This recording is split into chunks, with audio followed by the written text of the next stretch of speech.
Kita semua yang datang di gereja adalah produk dari rumah. Kalau kita terlalu rindu didengar di rumah, kita mau di sini pun kita didengar. Makanya jangan heran kalau ada bapak-bapak yang kalau ikut, saya kalau sudah AA, saya kalau BB. Yang AB itu anak TK. Di sini ada TK. Coba saudara pagi-pagi dengar, orang hafal huruf A, B, BA dibaca. Dari sebentar pulang kalau papa bilang, saya kalau sudah AA, saya kalau sudah BB, tanya bapak, TK di, jangan. Itu tidak boleh, itu salah, itu tidak boleh, itu tidak boleh.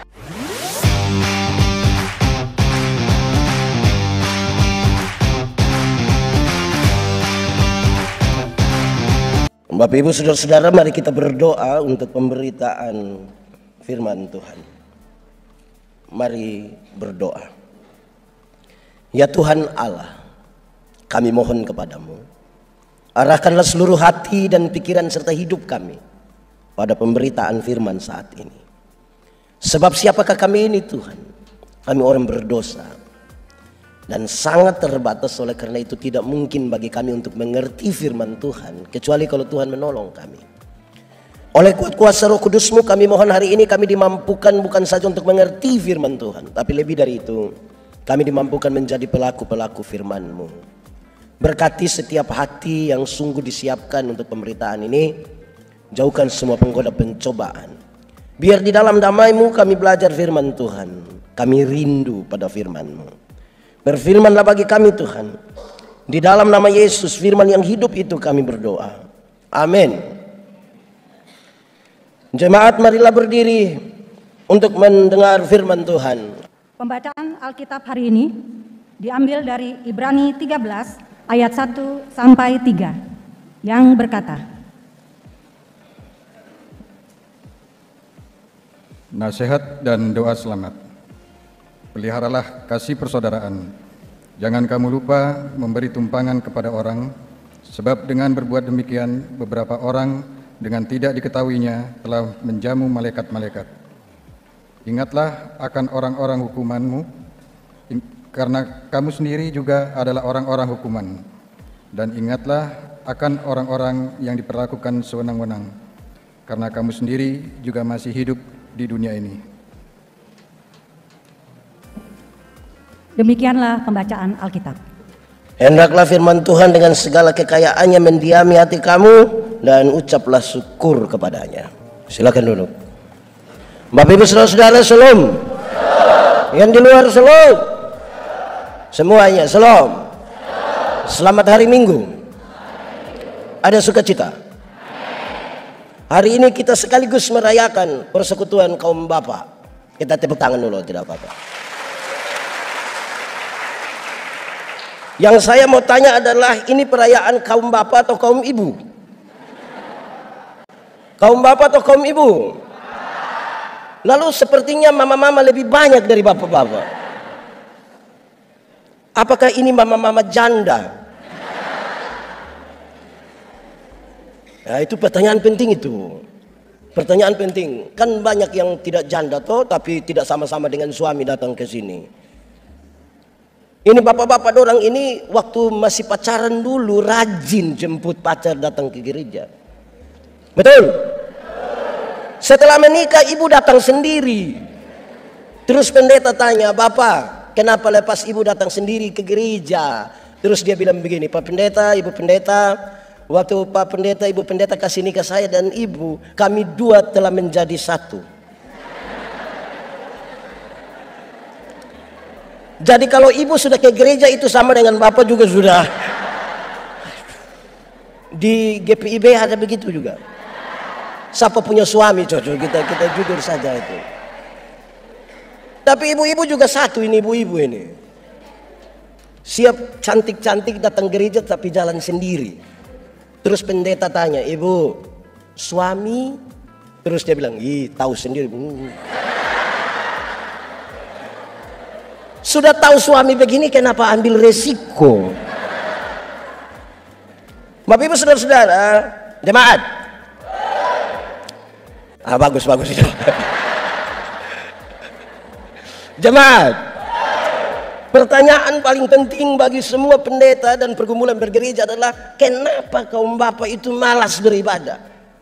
Tidak datang ikut ibadah. Kalau bilang ada kerja bakti, semangat mereka. Tapi kalau ibadah rasa-rasanya sedikit. Betul? Eklesia juga begitu. Nah, kenapa begitu? Saudara-saudara, ternyata dari dulu ada bentukan bahwa kita lihat budaya kita rata-rata sama. Kalau ada anak laki-laki menangis, kita bilang begini, kau macam perempuan saja. Seolah-olah yang boleh menangis hanya. Tapi kalau ada perempuan keluar malam-malam, kita di kampung bilang kau macam laki-laki saja. Seolah-olah yang boleh keluar malam hanya. Akhirnya laki-laki itu dibentuk sebagai sebuah pribadi yang sepertinya superior. Pekerjaan-pekerjaan dengan resiko besar, resiko berat diambil oleh laki-laki, bapak-bapak. Yang resiko ringan itu diambil oleh perempuan. Yang masak di rumah bapak-bapak atau ibu-ibu? Ibu-ibu, kan domestik kecil di rumah. Di restoran yang besar yang masak bapak-bapak atau ibu-ibu? Resiko besar.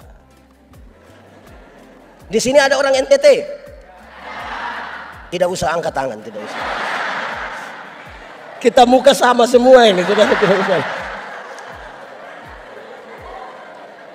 Di NTT, kalau sadap enau, keris tuak yang naik ke atas pohon, itu laki-laki. Resiko jatuh mati. Yang pikul perempuan. Bawa dari ini pohon ke rumah masak perempuan. Sekali lagi resiko besar diambil oleh laki-laki, yang kecil diambil oleh perempuan. Itu terbawa terus.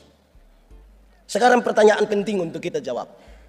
Menurut saudara ibadah itu resiko besar atau resiko kecil? Mulai kacau ini kita. Ibadah itu termasuk resiko besar, pekerjaan resiko besar atau kecil? Banyak suami bilang kepada istrinya, hanya ibadah jadi mama pergi sudah. Tapi kalau dalam ibadah ada keputusan bersama. Untuk perayaan Natal tahun ini tiap-tiap kakak kumpul 250.000 rupiah. Resiko besar atau kecil? Besar itu. Makanya silahkan ibu ikut ibadah. Tapi untuk ambil keputusan 250 tanya. Di Bali juga begitu. Saudara, ini kita ada dua ya. Pertama kita bicara bapak-bapak dulu, habis baru masuk ke bagian ini. Saudara-saudara, kami melayani dengan kaum bapak gereja kami ke satu daerah, satu jemaat di Rote. Terus ada sharing setelah ibadah. Kenapa bapak-bapak itu tidak terlalu rajin ke ibadah-ibadah? Yang sudah rajin mantap ya, ini yang tidak biasa. Hampir kami semua sepakat bahwa sibuk. Bahwa sibuk. Di sini juga sama kok. Sibuk. Rupa-rupanya hari-hari ini kalau kita sebut diri sibuk itu sepertinya kita bermakna sekali. Bapak ibadah, saya sibuk. Kalau bicara sibuk itu sepertinya derajat naik sedikit, makanya lebih ekspresif. Saya sibuk. Nah, itu. Setelah semua hampir sepakat mau akhiri ini sharing, seorang bapak bilang, Pak Pendeta saya bicara sedikit. Oke, silakan. Dia bilang begini, Pak Pendeta, untuk sibuk saya juga sibuk Pak Pendeta. Saya punya perusahaan 6. Salah satu tempat usaha kami baru akan ditutup kira-kira setengah 10 malam. Tapi kenapa saya terima jadi majelis jemaat? Kenapa saya rajin ikut persekutuan kaum bapak? Kenapa saya harus antar saya punya anak-anak ke sekolah? Saya kasih panas mobil, kasih tinggal barang 1-2 menit. Saya harus baca firman 1-2 ayat biar anak-anak dengar dulu baru kami jalan. Kami penasaran, kami menunggu sebenarnya alasan apa. Dan dia jawab begini, kenapa saya lakukan itu? Dia bilang, karena saya sayang anak-anak saya. Saya langsung tanya dia, jadi saya ini tidak sayang anak? Hanya Bapak sendiri sayang anak? Kami tidak. Dia bilang, Pak Pendeta minta maaf, saya baca Alkitab. Sampai satu waktu Tuhan ingin untuk menghukum Salomo. Karena Salomo buat kuil-kuil penyembahan untuk dewa-dewi dari istri-istrinya. Tuhan mau menghukum Salomo, tapi kemudian Tuhan batal menghukum Salomo. Tuhan mengucapkan kalimat ini. Tuhan bilang begini, Salomo, oleh karena ayahmu Daud, aku tidak akan menghukum engkau. Pakai bahasa hari-hari dia bilang begini, Salomo, karena engkau punya bapak yang namanya Daud itu yang buat saya tidak jadi hukum engkau. Dia bilang, Pak Pendeta, waktu saya baca sampai di sini saya mengerti. Ternyata apa yang bapak-bapak lakukan diperhitungkan Tuhan bagi anak-anaknya. Ada amin. Bapak-bapak, sayang anak, beli handphone.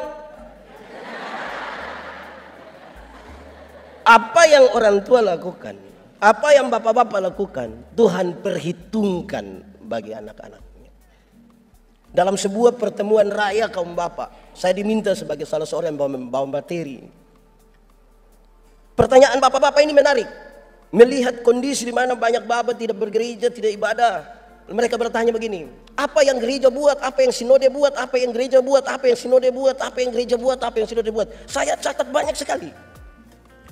Waktu saya jawab, saya bilang begini, bapak-bapak, pertanyaan banyak tapi jawabannya kecil dan enteng saja. Apa itu? Saya bilang begini, bapak-bapak, pada waktu bapak-bapak dan ibu itu diteguhkan dalam pernikahan, hari itu juga saudara diteguhkan menjadi imam dalam keluarga. Pertanyaannya adalah, apakah fungsi imam dalam keluargamu dijalankan atau tidak?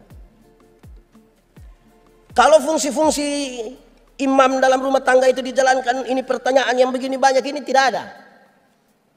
Tapi karena bapak-bapak tidak menjalankan fungsi imam di rumah, akhirnya pertanyaan ini menjadi apa yang gereja buat, apa yang sinode buat.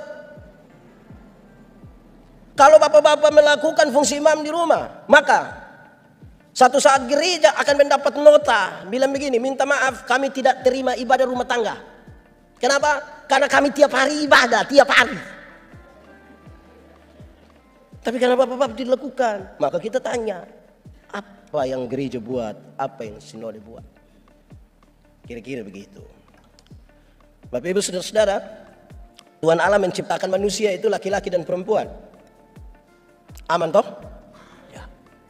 Saya kasih nikah satu pasang nikah, yang laki-laki itu umur 65 tahun. 64 tahun. Yang perempuan umur 20 tahun. Ngeri itu. Saya tahu bahwa jemaat yang hadir itu mereka bicara tentang beda usia yang signifikan itu. Bedanya berapa tahun? 44 tahun. Dalam khotbahnya saya bilang begini.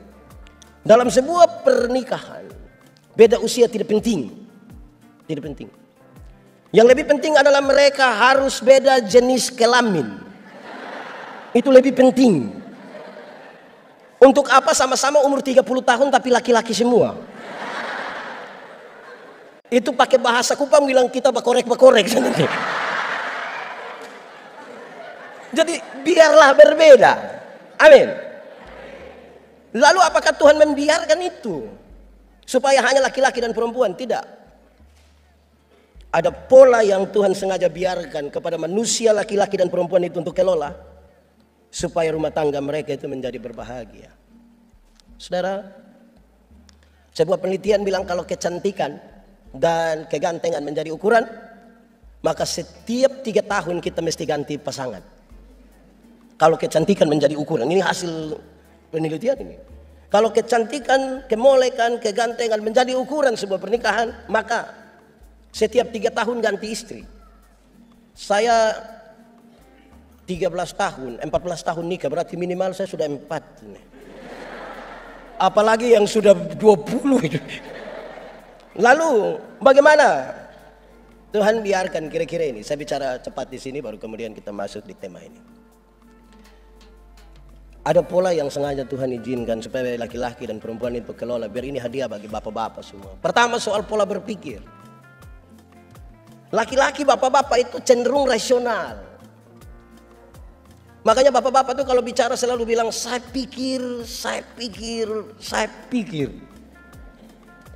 Sementara ibu-ibu lebih banyak pakai perasaan. Makanya ibu-ibu selalu bicara saya rasa. Bayangkan kalau menikah kira-kira 20 tahun baru papa hanya saya pikir, ibu hanya saya rasa. Lama-lama tetangga akan bilang sudah rasa. Karena itu saudara-saudara, kepada kita diberi ruang untuk mengelola antara yang dipikirkan dan yang dirasa. Hidup tidak bisa pakai perasaan saja. Penyeimbangnya adalah logika. Hidup juga tidak bisa pakai logika saja. Penyeimbangnya adalah perasaan. Untuk itulah kita hidup sebagai bapak-bapak dan saya melayani di Sabu. Kami ibadah rumah tangga hari Senin, hari Rabu, hari Jumat. Kami kalau pergi itu tikar besar sudah mereka buka, kami duduk bersila semua, kami mulai beribadah. Rayon itu berkumpul kami ibadah. Tempat di mana pendeta atau pemimpin ibadah lainnya duduk, itu dikasih lampu yang paling besar. Saya satu hari pergi, jemaat sudah banyak, kami mulai ibadah, duduk bersila beribadah. Saya mulai berkhotbah, saya lihat mereka senyum-senyum. Saya yakin ini khotbah pasti. Yang menarik, kami sudah habis ibadah, mereka masih senyum-senyum. Akhirnya saya tanya, jemaat, kamu senyum-senyum apa? Dorang tambah senyum lagi. Saya tanya seorang diaken, Welmin Ceriu namanya. Saya panggil dia pakai dia punya panggilan kampung. Nadau, kamu senyum-senyum apa? Dia ambil cepat-cepat satu pena, tulis di kertas kecil, dia antar ke saya. Saya penasaran betul itu. Ternyata waktu saya buka dia tulis begini, maaf, Bapak punya resleting tidak tarik.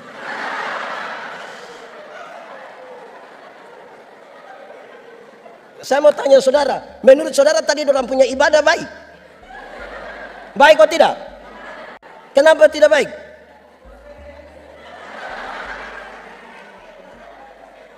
Saudara, persoalannya hanya soal pada perasaan.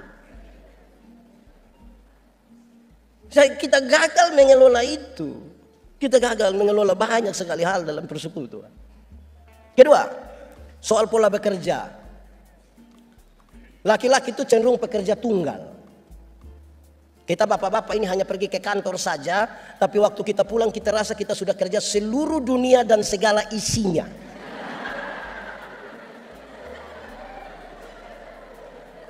Kalau bapak-bapak sempat gendong anak barang 1 jam, itu dia rasa terlalu berjasa.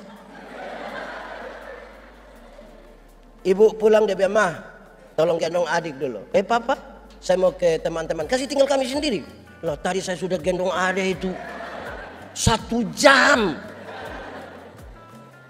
Karena polanya tunggal. Ibu-ibu itu polanya jamak. Ibu-ibu itu bangun pagi bisa siap anak-anak ke sekolah, bisa masak untuk makan pagi, sarapan, untuk makan siang, bisa sambil setrika, siap suami ke kantor, bisa sambil foto-foto, update status, semuanya jadi semua. Polanya jamak. Bukan untuk dibandingkan. Saudara, kalau ada acara-acara macam kemarin, ada bapak-bapak yang jadi ketua, jangan coba-coba telepon waktu kita di jalan. Kita telepon, "Bapak, bagaimana?" Dia hanya jawab satu kata, "Beres." Nanti pas habis beres baru ibu-ibu akan beres apa? Dan dia tidak tahu. Jemaat, pernah kesualayan dengan suami? Ya ibu-ibu jawab, jangan bapak-bapak juga jawab. Pernah, waktu mau bayar 53.500. Kalau ibu yang bayar, ibu akan bilang begini, berapa? 53.500. Dia buka dompet, ambil duluan 50. Berapa? 3.500. Dia cari lagi 3.000 lagi dia. Berapa lagi? Ah ya, betul. Kalau bapak-bapak yang bayar, pakai 100. Soal pola. Bapak-bapak itu kalau tamu baru sampai tangga terakhir di emper, dengan yakin sekali bapak akan bilang, "Mama, kopi." Padahal kopi tidak ada. Terus habis ibu bilang begini, "Papa, lain kali itu coba tanya kita dulu." Dengan santai bapak akan bilang, "Kok saya sudah beli itu?" "Iya Pak, itu 6 bulan lalu." Bapak pikir beli 1 hari untuk seumur hidup kan? Bukan karena apa? Karena memang polanya tunggal. 3. Soal pola bicara, berbicara. Laki-laki cenderung pendiam. Pendiam. Secerewet-cerewetnya laki-laki dia masih disebut pendiam. Makanya kalau ada laki-laki terlalu cerewet di Kupang, orang bilang kau punya mulut seperti perempuan saja. Sebuah penelitian mengatakan seorang laki-laki bicara satu hari kira-kira 7.000 kata. Berapa ribu? Tapi seorang perempuan satu hari kalau bicara minimal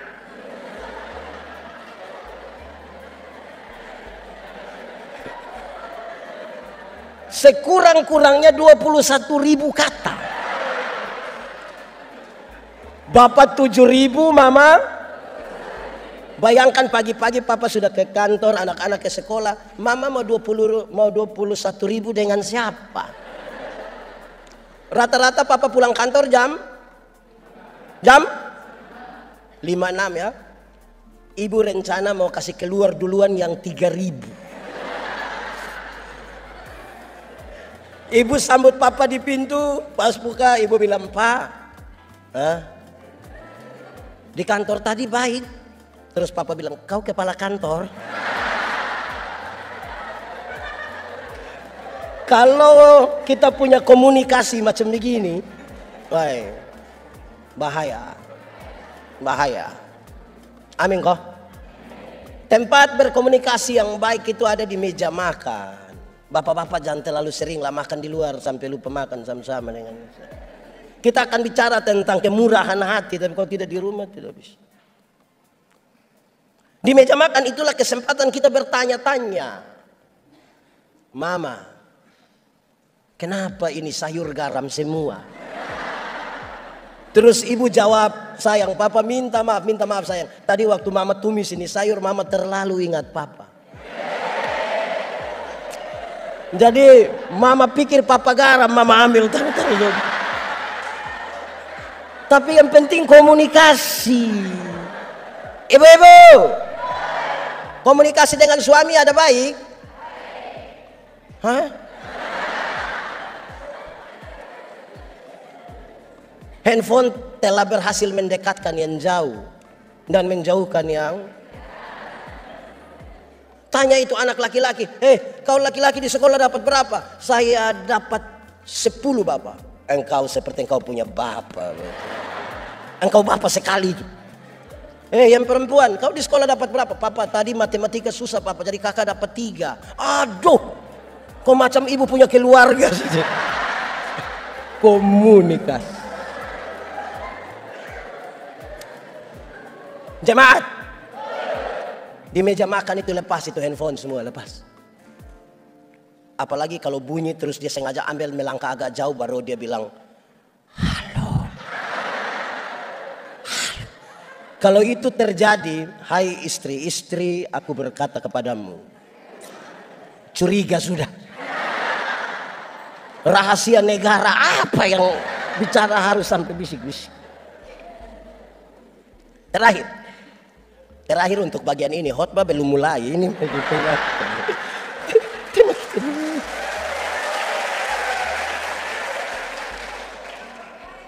Soal pola mengingat. Laki-laki bapak-bapak itu cenderung cepat lupa. Kami bapak-bapak ini baru kunci mobil begini. Dia jalan 30 langkah terus tidak tahu saya sudah kunci belum ya. Dia balik betul. Kaum bapak itu rata-rata cenderung cepat lupa. Makanya ibu-ibu minta maaf. Kami bapak-bapak itu di luar rumah kami lupa kalau kami ada istri. Maksudnya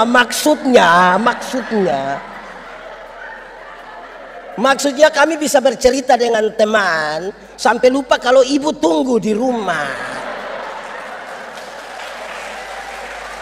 Jangan terlalu negatif dulu. Rumah tangga hancurin kan terlalu negatif itu. Bapak-bapak cenderung cepat lupa. Tapi yang perempuan, yang ibu-ibu itu ingatannya tajam sekali.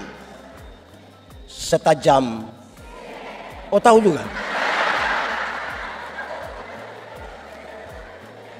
Kalau ada suami bilang begini, orang seperti saya tidak pernah marah, saya punya istri. Nanti yang protes istrinya, tidak pernah apa. Mama memang tidak pernah. Terus saya bilang, pernah. Yang mana? Yang tahun 1900 itu dia. Jangan coba-coba itu. Anak muda, waktu kecil dulu pernah periksa pakaian dinas atau pakaian kerja dari papa mama atau tidak?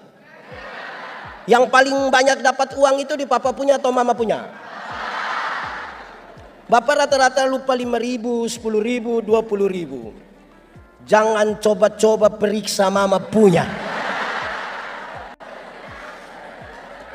Itu pekerjaan sia-sia. Dalam hal inilah mama seturut dengan Alkitab. Di mana hartamu berada, di situ juga. Ibu-ibu ini kita pinjam dia pun Tupperware saja, dia hafal itu tidak ada. Oke, baik. Selamat hari jadi buat persekutuan kaum bapak ya. Semoga masih semangat untuk mengelola kebersamaan dengan istri, dengan anak-anak dan dalam persekutuan. Kenapa? Kita semua yang datang di gereja adalah produk dari rumah. Kalau kita terlalu rindu didengar di rumah, kita mau di sini pun kita didengar. Makanya jangan heran kalau ada bapak-bapak yang kalau ikut, saya kalau sudah AA, saya kalau BB. Yang AB itu anak TK. Di sini ada TK. Coba saudara pagi-pagi dengar, orang hafal huruf A, B, BA dibaca. Dari sebentar pulang kalau papa bilang, saya kalau sudah AA, saya kalau sudah BB, tanya bapak, TK di, jangan. Itu tidak boleh, itu salah, itu tidak boleh, itu tidak boleh. Tidak boleh. Baik, jemaat. Kemurahan hati dan kebaikan menjadi nyata, itu tema kita. Tapi kita perlu memahami di awal saudara-saudara bahwa ada orang dalam konteks pembacaan itu yang mereka terima Yesus. Tapi justru penerimaan terhadap Tuhan Yesus itu yang membuat mereka menderita. Mereka ditinggalkan oleh banyak orang. Mereka susah sendiri. Orang-orang tidak mau ambil resiko dengan mereka. Bahkan pemerintah pun tidak ada di pihak mereka. Ini sebuah kenyataan yang sebenarnya pahit. Ketika orang ambil keputusan untuk serius beriman kepada Tuhan. Kalau kita belajar tentang Paulus, yang paling gampang diingatkan Paulus. Dia di penjara. Apakah karena dia melakukan sebuah tindakan yang merupakan kejahatan berat? Tidak. Lalu kenapa dia masuk penjara? Karena dia coba-coba percaya kepada Tuhan Yesus dan mau menyampaikan kabar baik tentang Yesus. Ini sebuah kenyataan yang sangat berbeda dengan kerinduan banyak orang Kristen. Banyak orang Kristen berpikir kalau percaya Tuhan kita bebas masalah. Banyak orang pikir kalau percaya Tuhan itu, kalau sakit kepala tinggal tunjuk begini baru bilang dalam nama Yesus. Banyak orang pikir kalau percaya kepada Tuhan Yesus, pagi-pagi ketika petugas koperasi datang, Tuhan Yesus kasih keliru dia. Jadi dia tidak jadi di kita punya rumah untuk tagih, dia tagih di tetangga. Tidak. Ada resiko-resiko. Lantas di manakah Tuhan? Apakah dia mau membiarkan orang yang percaya kepadanya menderita? Tidak. Dia menyertai, itu yang membuat kekristenan hidup sampai hari ini, menemukan jalannya. Tetapi salah satu cara yang Tuhan pakai adalah dia pakai komunitas sebagai orang-orang percaya untuk saling memberkati. Dia pakai komunitas orang-orang beriman ini untuk saling menolong satu dengan yang lain. Karena itu saudara-saudara, dia minta supaya ingatlah terhadap kasih persaudaraan itu. Ingat, kasih yang benar-benar didasarkan pada apa yang menjadi kasih Allah akan dunia ini. Mari kita hafal. Jemaat boleh ikut. Kasih ialah kebaikan, tidak terpatahkan oleh apapun, tidak akan berubah menjadi kebencian. Saya ulangi, ikut. Kasih ialah kebaikan, tidak terpatahkan oleh apapun, tidak akan berubah menjadi kebencian. Rujukannya jelas, karena begitu besar kasih Allah akan dunia ini. Apakah Tuhan Allah mengasihi dunia? Lalu apakah dunia mengasihi Tuhan Allah? Tidak. Apakah karena dunia tidak mengasihi Tuhan Allah berhenti mengasihi dunia? Apakah kemudian Tuhan membenci dunia? Saudara lihat, kasih tidak terpatahkan. Sehingga tidak boleh ada satu orang percaya pun yang bilang kepada sahabatnya, saudaranya, Pak, saya terlalu hargai Pak, tapi waktu saya tahu Pak punya sifat asli begini, minta maaf saja. Itu bukan kasih, itu egois. Kalau engkau hanya bisa berbuat baik kepada orang yang berbuat baik kepadamu, apakah jasamu?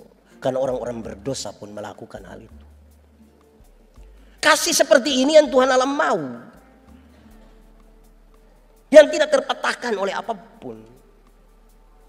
Yang paling gampang untuk kita memahami kasih ini, coba kita tanya ibu-ibu dulu. Ibu-ibu, di sini tidak ada ibu-ibu. Ini SMP semua. Ibu-ibu, melahirkan itu sakit atau tidak? Sakit. Mau melahirkan normal atau abnormal tetap sakit. Ya, sesar itu kan abnormal.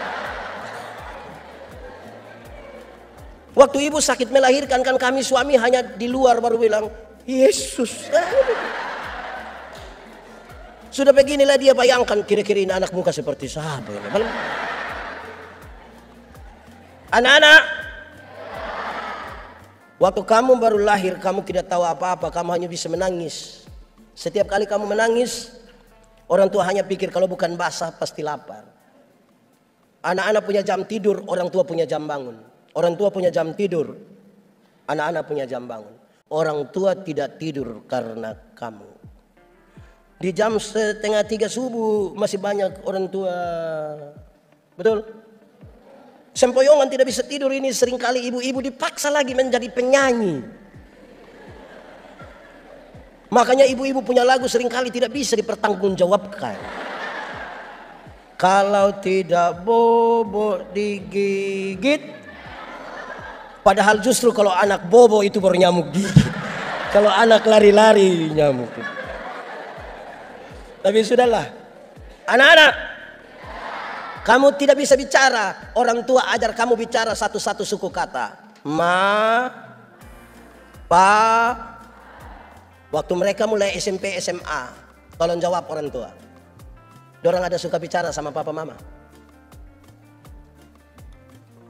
Kenapa lihat saya? Jawab. Waktu orang SMP SMA suka bicara sama papa mama? Lebih suka bicara dengan pertanyaannya kepada orang tua. Siapa suruh kasih makan orang? Kenapa kasih makan orang? Karena apa? Kasih tidak terpatahkan. Anak-anak, kamu tidak bisa jalan dulu. Orang tua pegang di tangan sambil latih berjalan.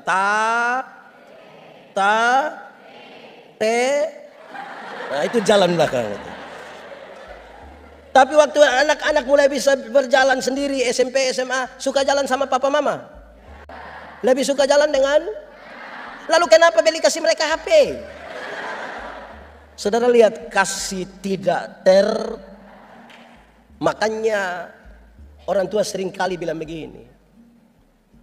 Anak-anak, asal kamu mau sekolah tinggi, biar papa mama ikat perut tidak apa-apa. Pernah dengar itu kalimat? Orang tua sampai bilang ikat perut itu bukan berarti mereka mau pakai stagen. Tapi mereka utang demi anak-anaknya. Sekali lagi, KASIH. Dibaca?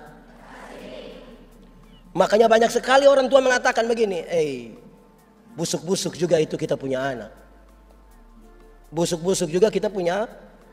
Itu yang saya mau tanya orang tua, kenapa bilang kami busuk? Tapi saudara lihat, saya ingin menggambarkan kasih yang tidak terpatahkan. Dia bukan pencitraan. Itu kasih yang Tuhan mau. Baru kemudian dia nasihat. Berilah tumpangan. Dalam kasih yang seperti itu, kamu beri tumpangan kepada orang lain. Karena tidak gampang memberi tumpangan. Apalagi di kota. Kita lagi sibuk dengan pekerjaan, kan? Sudah sibuk lagi baru mama mantu datang lagi. Ini belum orang lain ini. mama mantu datang kita langsung cepat-cepat tanya, "Ma, berapa lama, Ma?" Tapi di Bali ini dengan mama mantu aman semua. Ya kan dia tidak datang. Kalau tidak kuat kita terbeban. Apalagi kita akan menolong orang yang tidak punya hubungan apa-apa dengan kita. Hanya karena kita sama-sama percaya kepada Yesus. Siapa yang berani setotal itu? Kalau tidak dibangun di atas sebuah kekuatan kasih seperti Allah mengasihi kita. Mungkinkah itu? Mungkin. Mungkin. Saya suka tema ini, kemurahan hati. Ada unsur dari buah roh, yaitu kemurahan hati. Apa maksudnya? Saudara, ada orang yang sangat baik. Yang baik yang saya maksud itu adalah dia selalu rajin gereja, tidak punya masalah dengan tetangga, tidak punya masalah dengan ipar-ipar, mama mantu, bapak mantu. Dia sangat baik di situ. Tetapi itu orang punya sekikir tidak ada dua. Sekikir sekali. Itu yang dimaksud dengan orang yang tidak punya kemurahan hati. Bermurah hatilah sedikit. Supaya kita bisa untuk menjadi bagian dalam pergumulan bersama sebagai orang-orang percaya. Dalam kasih yang seperti itu, saudara-saudara, dia mau satu. Dia rindu supaya kita itu saling peduli. Solidaritas. Kenapa kita butuh bersolidar dengan orang lain? Karena Tuhan itu lebih duluan mengambil bagian dalam penderitaan orang lain. Saudara, saya tidak tahu di sini. Di banyak tempat itu saudara-saudara, kadang-kadang kita punya kemurahan hati ini tidak baik juga. Saudara pernah belanja di mall? Kok pernah? Di mall pernah? Saya mau tanya saudara, pernah tawar di mall? Pernah? Ada yang berani tawar, pasti kita marah dia, kau bikin malu-malu saja.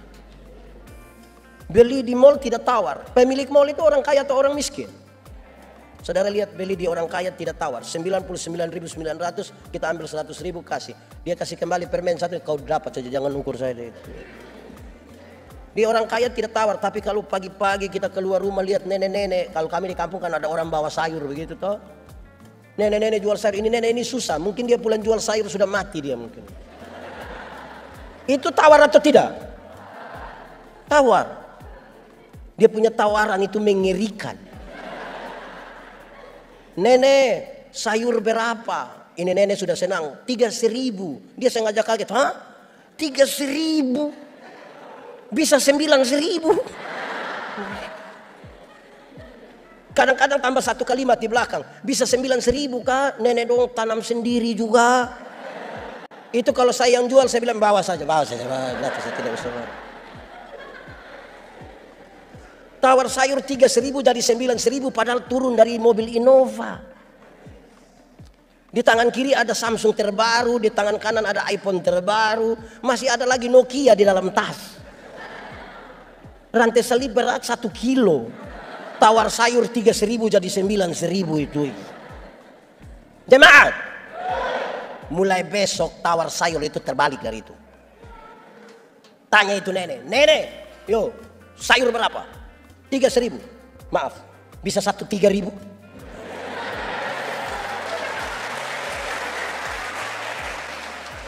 Berani bisa tawar sayur 3.000 jadi 3.000, hanya 3 kemungkinan. Kemungkinan pertama itu orang punya solidaritas sosial yang sangat kuat, pantas ditiru, pantas dipuji. Tapi yang kedua mungkin makan puji. Atau mungkin yang ketiga gila mungkin. Jadi kita menentukan solidaritas. Pemuda?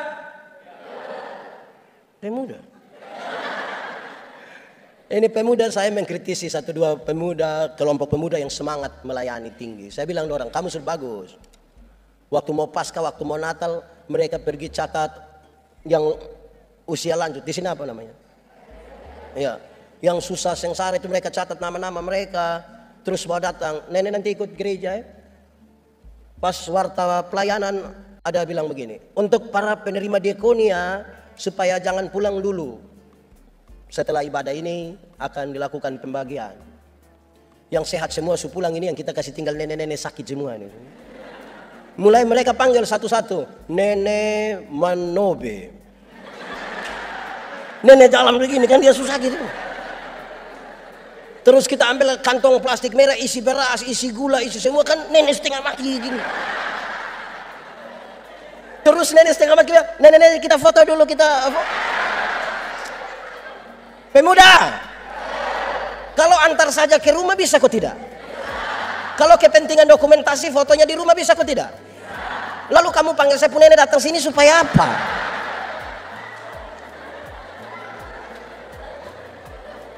Saya pun nenek ada apa-apa kamu tanggung. Jadi solidaritas itu yang sungguh, supaya kita tidak membangun pencitraan soal itu.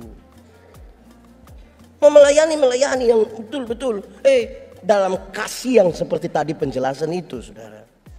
Maka kita banyak sekali karena mereka tidak disukai sebagai orang-orang percaya. Dicari-carilah kesalahan-kesalahan mereka. Hak-hak mereka itu tidak dapat. Dalam kasih perjuangkanlah juga. Jadi bukan sekedar solidaritas, perjuangkanlah juga hak-hak mereka. Kan itu penting bagi sebuah persekutuan. Itu penting untuk menunjukkan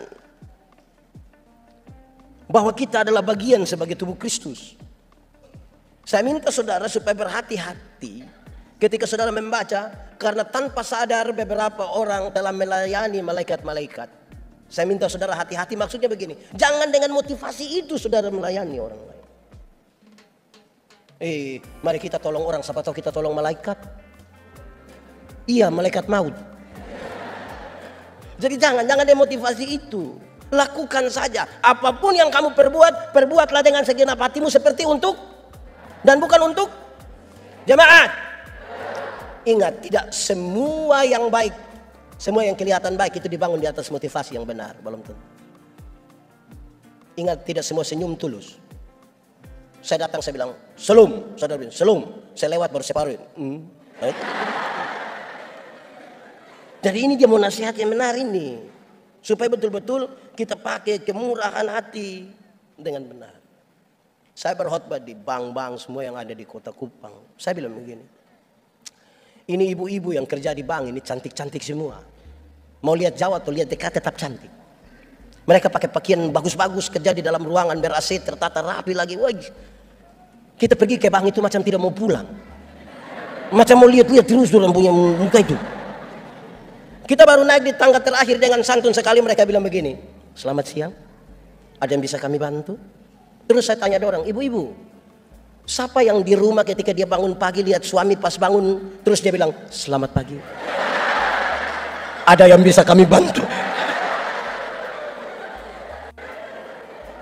Lakukanlah sesuatu seperti untuk, oke. Terakhir sudah. Saya suara hilang ini. Tema kita mengatakan kebaikan menjadi nyata. Kebaikan itu apa? Kebaikan itu respon. Respon dari apa? Kasih karunia. Kasih karunia itu pemberian cuma-cuma, dan kasih karunia Allah kepada kita adalah ketika dia memberi Yesus Kristus berkorban bagi kita. Amin. Saudara, saya mau pakai contoh begini. Ini adik yang di depan nama siapa saya? Siapa? Moe. Nama siapa? Putra. Oke, saya dapat dia punya nomor telepon. Saya telepon dia, Putra, sebentar malam jam 12 ketemu saya dulu di depan kantor Gubernur Bali. Kira-kira dia mau ketemu ke tidak? Dia mau ketemu ke tidak? Saya pergi ke dia punya rumah, ada ayam satu. Kira-kira dia mau kasih saya atau tidak? Tidak kasih. Saya rubah pertanyaan sekarang. Saya mau kasih dia mobil baru satu. Kira-kira Putra mau atau tidak? Mau? Oke. Saya beli kasih dia mobil satu, Toyota Alphard. Kira-kira. Saya kasih cuma-cuma ke dia. Putra, dapat. Ada perubahan perilaku dari dia ke saya atau tidak? Saya telepon jam 12 malam dia datang atau tidak? Saya pergi di rumah ada ayam dia kasih atau tidak? Kenapa dia tiba-tiba baik begini? Karena dia telah mendapatkan sesuatu dengan cuma-cuma yang tidak bisa dia dapat. Itu baru konteks materi. Apalagi keselamatan. Mestinya setiap orang yang tahu bahwa Tuhan Yesus telah berkorban bagi dia, menyiapkan surga yang kekal itu bagi dia, dan itu dia dapat dengan cuma-cuma. Kebaikan hati itu sesuatu yang nyata, real, dan tidak ada hal-hal yang tadi pencitraan itu. Dan itulah kebaikan. Saudara bayangkan kalau kemurahan itu dan kebaikan hati itu kemudian menjadi nyata. Bukankah kita sementara membangun sebuah komunitas di mana tanda-tanda kerajaan sorga itu ada pada kita. Jemaat, surga lebih baik atau dunia lebih baik? Surga atau dunia? Yakin surga lebih baik? Betul? Kalau begitu saya mau tanya, siapa mau pergi ke surga sekarang? Hah? Saudara tidak mau pergi? Pak Pendeta, belum waktu Tuhan. Oke. Walaupun saya belum pergi ke surga yang lebih baik dari dunia ini. Karena belum waktu Tuhan. Tapi tanda-tanda kerajaan surga itu sudah harus saya alami di tempat di mana saya ada. Kerajaan surga berkaitan dengan pemerintahan Allah. Pemerintahan Allah seperti apa? Yang penuh keberpihakan, penuh kasih, penuh keadilan, penuh solidaritas. Itu tanda-tanda kerajaan. Berarti tidak mustahil